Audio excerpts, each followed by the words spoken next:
Mejor, estuviera mejor. Conclusiones, nos quedan 40 segundos.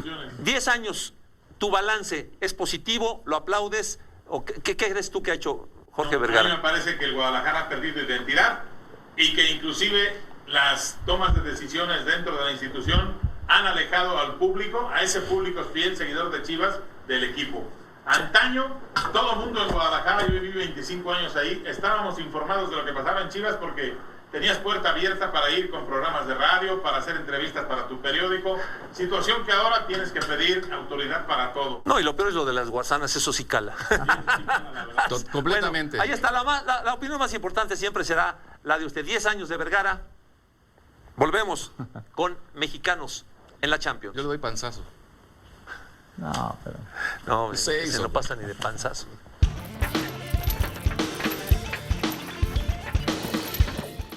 Regresamos con ustedes aquí en Fútbol Sin Censura. Yo había ofrecido a ustedes que en este bloque platicaríamos de los mexicanos en la Champions. Lo vamos a hacer en el siguiente. Vamos a abordar en este momento un tema que es muy interesante. ¿Qué está pasando con los 4 grandes del fútbol mexicano? ¿Dónde están? ¿Qué va a pasar con ellos? ¿Quiénes son los que en un momento dado pueden tomar ese lugar que se han ganado a ley algunos equipos del fútbol mexicano? Obviamente aquí hay mucho de números, de historia, y voy a recurrir primero entonces a ti, Jorge, por favor. Para retratar un poco los momentos de los equipos grandes, América tiene 14 torneos seguidos sin ser campeón, 10 torneos al hilo sin llegar a una final. Chivas tiene 11 torneos seguidos sin ser campeón, un título en los últimos 10 años. Cruz Azul está en su torneo número 30, no voy a decir sin ser campeón, Sí. porque no sabemos qué vaya a pasar con el equipo de Memo Vázquez, pero vamos, 29 torneos seguidos sin ser campeón y un título en los últimos 32 años. En el caso de Pumas la situación no es tan grave, tiene 2 torneos sin ser campeón y bueno, fue campeón con Memo Vázquez en el 2011. Hablamos de resultados y podemos marcar una etapa clara, con torneos cortos o torneos largos. Ahí cambia todo en cuanto a los equipos grandes. Antes de los torneos cortos, Chivas ganó 9 títulos, América 8, Cruz Azul 7, Pumas 3. Es decir, los 4 grandes ganaron el 49% de los títulos que se disputaron en aquella etapa, 27 de 55. Pero si nos vamos a la etapa de torneos cortos, en ellos Pumas es el que se salva, 4 títulos, ha ganado más incluso que en torneos largos. 2 de Chivas, 2 de América, 1 de Cruz Azul. Solamente han ganado 9 de 32 títulos, apenas el 28% de los que se han repartido desde entonces. Y nos topamos con que, bueno, los más ganadores en la era de los torneos cortos son Toluca con 7, Pachuca con 5, Santos Laguna con 4, y ahí podemos incluir a los Pumas, que también han ganado 4. Qué bueno que mencionas esto, porque el otro aspecto de este tema es ¿por qué los 4 grandes? Yo creo que al decir eso pudiéramos estar lesionando, marginando a otros equipos, a otros aficionados que siempre dicen, bueno, ¿y por qué nada más voltean para allá? Acá estamos nosotros, acá estamos la División del Norte, que tan buen papel hemos hecho en los últimos 10 años. Qué bueno que lo mencionan. ¿Ustedes qué piensan? ¿Valdrá la pena seguir diciendo que son los 4 grandes? Yo creo que no. Yo creo que la historia te va a nombrar que sí, pero en este momento yo creo que no puedes nombrar los 4 grandes, simplemente porque son otro tipo de competencia. Yo lo platicaba a Jorge acerca de los torneos cortos, pero también hay que añadirle los torneos internacionales. Tanto Cruz Azul como Guadalajara y América e incluso Pumas han participado en eventos internacionales y eso también se le añade a otro tipo de situaciones. Y yo creo más en el resurgimiento de algo más global en lo que se refiere al fútbol. Es decir, el norte está haciendo bien las cosas porque los del centro y del sur, que hay algunos equipos, se han descuidado. Emilio. A mí me parece que son grandes, sí, por historia, por los años que tienen dentro del balompié, por los títulos que han ganado, pero que esa grandeza la tienen que tratar de refrendar temporada a temporada, cosa que en los últimos años no ha sucedido con los llamados grandes del balompié mexicano. Creo que en esa tabla habrá que ir colocando ya a los 2 equipos del norte que han ganado campeonatos últimamente, que son Santos y Monterrey, que han hecho bien las cosas y que en cuanto a también a situación de apoyo económico, plantel de los equipos, participación en torneos, por ejemplo, de la CONCACAF, que al Monterrey ya fue bicampeón del torneo de la CONCACAF y va a ir por segunda vez al Mundial de Clubes, que es el premio para el equipo que sea campeón de la Conca Champions. Creo que habrá que irlos incluyendo también. Oye, ¿y no piensas que el Toluca también se ha ganado un lugar ahí? Por supuesto, el Toluca ya es está. un equipo que, bueno, tiene muchos años en la Pero primera yo división. pregunto, ¿la grandeza no tiene que ver también con la popularidad, con el arrastre, con el impacto mediático que tienes? Yo creo que sí, o sea, yo entiendo que sí hay medios de comunicación que son muy centralistas, que viven de estos 4 equipos, que parece que es lo único que importa y que le restan méritos a lo que está haciendo Tigres, lo que está haciendo Santos, al Toluca. Pero también creo que de alguna manera la propia gente, o sea, el estadio del Toluca no se llena nunca, no es un equipo que como visitante genere demasiado, y en cambio Chivas sí, ya hablábamos del tema de que en su estadio la gente no ha respondido, pero es un equipo que sigue siendo de convocatoria de multitudes allá por donde vaya en el país, igual que América, igual que Cruz Azul, igual que Pumas. O sea, yo creo que la grandeza, coincido, los títulos son parte de ella, es importante, pero también está la otra parte, ¿no? O sea, la penetración que tienes en la gente. Chivas ha perdido popularidad en los últimos años. Sí, Chivas sí. lo ha perdido Sí. pues, justamente por eso, por la ausencia de títulos. La gente se encariña con los ganadores.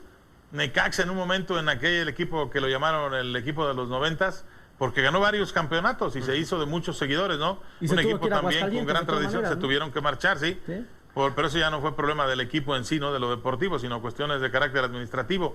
Pero a Guadalajara sí le ha pesado ya no tener los títulos que solía conseguir en la época del campeonísimo. Pues, ¿qué te puedo decir, no? Fueron muchos campeonatos en forma consecutiva.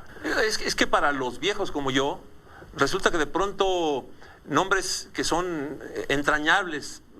Yo tuve la fortuna de jugar fútbol profesional muchos años y para mí es entrañable León, por ejemplo. Es un equipo grande, León. El Atlas. Son nombres que para mí están grabados porque eran plazas y equipos, el Atlas sigue, pero me refiero, muy importantes. Ir a jugar contra ellos, ir a León, era realmente una odisea. Era algo que te llenaba de gusto, En de España, preocupación. en su momento, Ahí sí, ya estamos me mal. estás diciendo, no viejos, me estás bueno, diciendo. hay libros, Carlos, Digo, hay libros. Sí, pero yo no sé ni leer. Mi profesora de lectura fue... Y el, No, no, y el yo- León, Carlos, lo sigue demostrando, ¿no? En esta campaña la gente está vuelta loca con su equipo después de 10 años de ausencia. Es una plaza que en segunda división llenaba su estadio, lo mismo que la de Tigres, ¿eh? En segunda división llenaban sus estadios. Son equipos que le vienen bien a la primera división por esa tradición y esa grandeza que han tenido a lo largo de los años, ¿no? Fíjate, lo de la grandeza, los 4 equipos han tenido siempre problemas administrativos, económicos y demás. No, en América no, por favor. Bueno, administrativos, ¿cuántos jugadores tiene regados por el mundo? 160 bueno, pero y problemas tantos. económicos no tiene. Bueno, a lo que me refiero, algunos, ¿no? Sí. La situación que platicaba Emilio de Guadalajara, que ya lo vimos, Sí. Pumas incluso tuvo que hacer una sociedad, es sociedad civil, para tratar de apoyarse económicamente. Y un patronato. Y un patronato, exactamente. Tuvo que hacer eso. Entonces eso también hay que notarlo. A través de su historia han tenido ese bajón. Pero yo creo que eso lo han aprovechado otros equipos que se han tenido. ¿Cuál es el éxito de Monterrey? Su directiva que lleva 10 años junta, más o menos 11. Y El aparte éxito del cuestión Monterrey, económico. el éxito del Monterrey viene desde que una empresa, Fomento Económico Mexicano, Sociedad Anónima, entra a tomar el cargo del Monterrey, cambió la historia del Monterrey, ¿eh? Se acabaron los problemas económicos, se empezó a trabajar adecuadamente y ahí están los resultados. Bueno, Sí. para concluir este tema, ¿los seguimos llamando grandes? ¿Les podemos cambiar el apelativo? ¿O tomamos en cuenta también a los que están surgiendo y han aportado mucho para la historia del fútbol mexicano? Grandes, importantes, Semigrandes históricos. semigrandes es apropiada la palabra. Históricos. Yo diría Históricos, sí, Puede históricos, ser, sí. Yo me quedaría con históricos. Para no lesionar a nadie. O porque- de leyenda, Carlos, legendarios, Sí, porque la leyenda legendarios. es... Legendarios, Exactamente. la leyenda o legendario Exacto, es exacto. algo del pasado, entonces... Sí, claro. Así También. es. Bueno, pues muy bien. Este tema da para muchísimo y en próximos programas aquí en Fútbol Sin Censura lo estaremos manejando. Ahora sí regresamos con mexicanos en la Champions. ¿Listo, Jorge? Listo. A preparar los datos.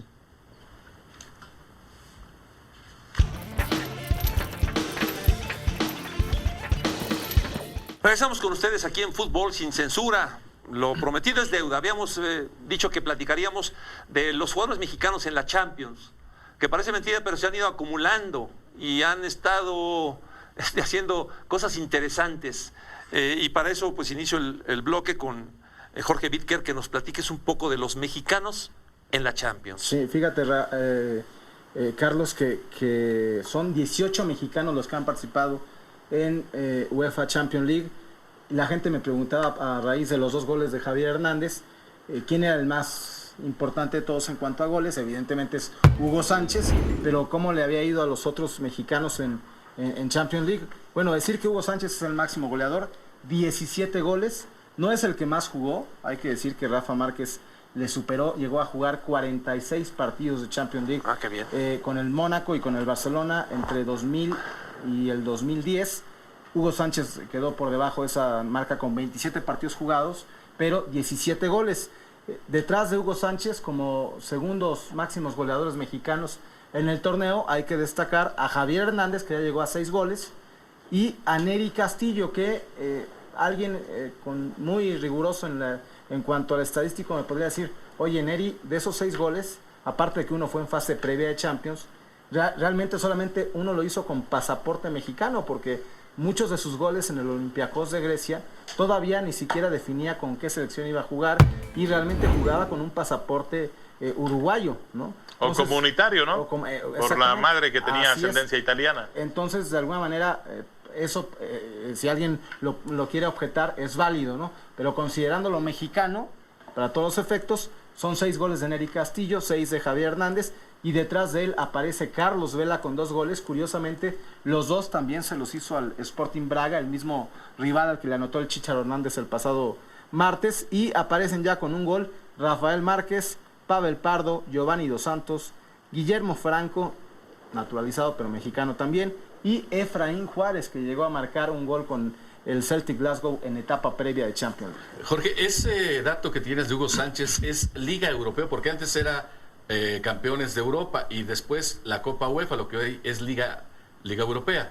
¿Eso es nada más Champions, Liga de Campeones de Europa? Pura pura Champions League, que antes se llamaba la Copa de Campeones de Europa. Exactamente. A estos 17 goles de Hugo, creo que tienes que agregar, no sé, son 6 o 7 que metió en Copa UEFA, que llegó a ser campeón. Sí, fue con el Real campeón, Madrid, exactamente. pero no están incluidos porque aquí nada más nos contabilizamos pues lo que es el torneo estelar de Europa, que es la Champions League, antes llamada Copa de Campeones. Les pregunto, esta exportación de jugadores hacia Europa ha beneficiado al fútbol mexicano. ¿Se nota que algo ha mejorado en el fútbol mexicano o simplemente es cuestión de que ellos brillan individualmente? O sea, ¿cómo ha resultado esto? ¿Para qué se han ido? En relación al fútbol mexicano, obviamente. Correcto, ¿no? sí. A mí me parece que en su momento fueron importantes Hugo Sánchez a la selección, Rafael Márquez a la selección también, con el paso que tuvieron por Europa. En el caso de Hugo, muchos comentábamos aquí, es que no juega igual que en el Real Madrid, y Hugo se defendía, tampoco tengo los mismos compañeros que en el Real Madrid, cosa que no le faltaba razón en ese sentido, claro, ¿no? Claro, así es.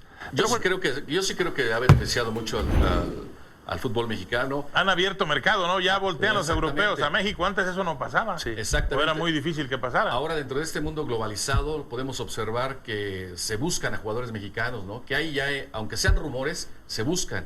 Y eso obviamente te va a dar una capacidad extraordinaria.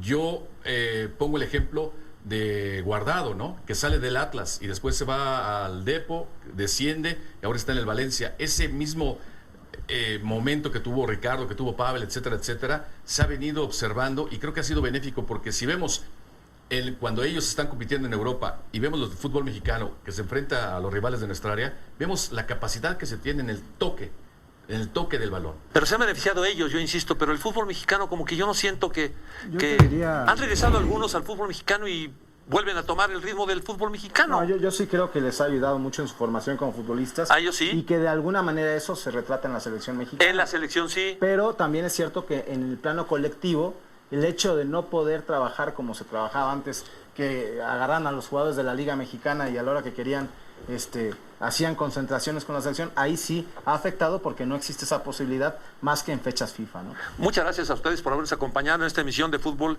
Sin Censura de Emotion Sport y también del Grupo Picosa Multimedia. Es un honor, Emilio Fernando. Gracias, igualmente para Espero mí. que estén contentos y que le demos para adelante en este nuevo espacio de comunicación deportiva sin censura. Gracias, Paquito. Gracias, Carlos. Gracias, Jorge. Gracias, Carlos. Pero sobre todo, gracias a usted.